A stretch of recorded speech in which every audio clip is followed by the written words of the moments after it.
کبھی اے نوجوان مسلم تدبر بھی کیا تو نے، وہ کیا گردوں تھا تو جس کا ہے ایک ٹوٹا ہوا تارا۔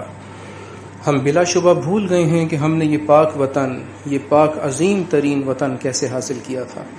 ہم اپنے بڑوں کی قربانیوں کو بالکل نظر انداز کر بیٹھے ہیں۔ ہم بھول چکے ہیں کہ کس طرح ہمارے مسلمان جوانوں نے ہجرت کے دوران جرأت و بہادری کا مظاہرہ کرتے ہوئے دشمنوں کا مقابلہ کیا تھا۔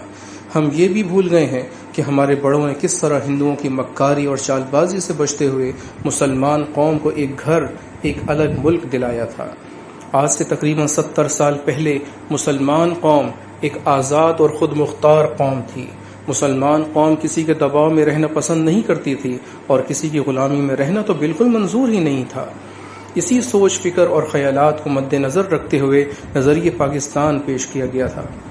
نظریہ پاکستان کی اس سوچ کے بعد ہمیں پاکستان کسی تھال میں، کسی پلیٹ میں رکھ کر نہیں مل گیا تھا، بلکہ اس ملک کو حاصل کرنے کی خاطر بہت سے گھرانے بکھر گئے، لوگوں کے آشیانے خاک بن گئے، سہاگنیں بیوہ ہو گئیں، ماؤں سے ان کے بچے بچھڑ گئے اور ہمارے مستقبل کے روشن ستاروں کو یتیم کر دیا گیا تھا۔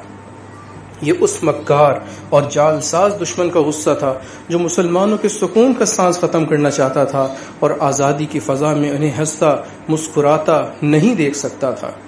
ہندوؤں نے انتہا پسند مذہبی تحریکیں شروع کر دی تھیں جن کا مقصد صرف اور صرف یہ کہ اس الگ ملک کی سوچ کو ختم کرنا ہی نہیں تھا، بلکہ مسلمانوں کو تا قیامت اپنی غلامی کے شکنجے میں کسنا بھی تھا۔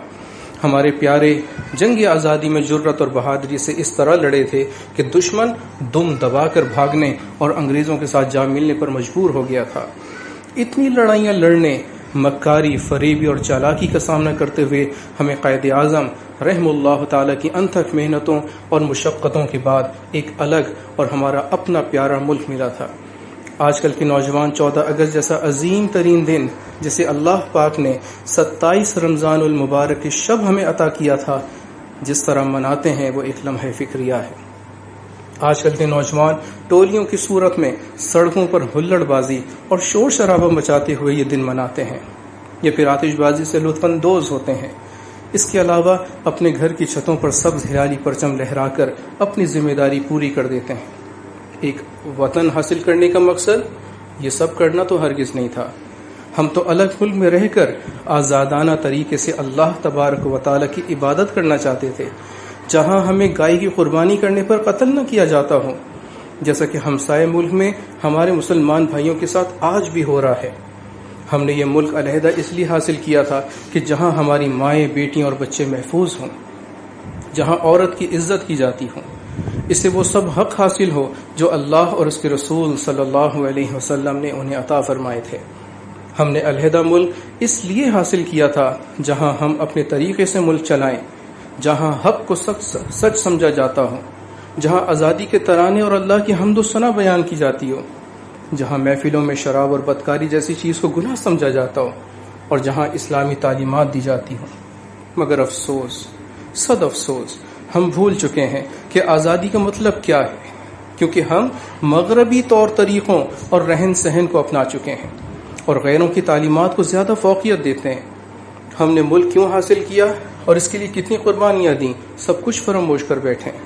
اس دن آتش بازی اور نعرے بازی ہی سب کچھ بن کر رہ گیا ہے۔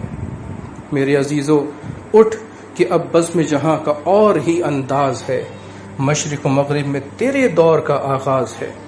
علامہ اقبال رحم اللہ تعالی نے جنوبی ایشیا کے مسلمانوں، بالخصوص امت مسلمہ کے لیے بالعموم یہ پیغام دیا کہ وہ عظمت رفتہ حاصل کرنے کے لیے اپنے اندر خودداری اور جہد مسلسل کا جذبہ پیدا کریں۔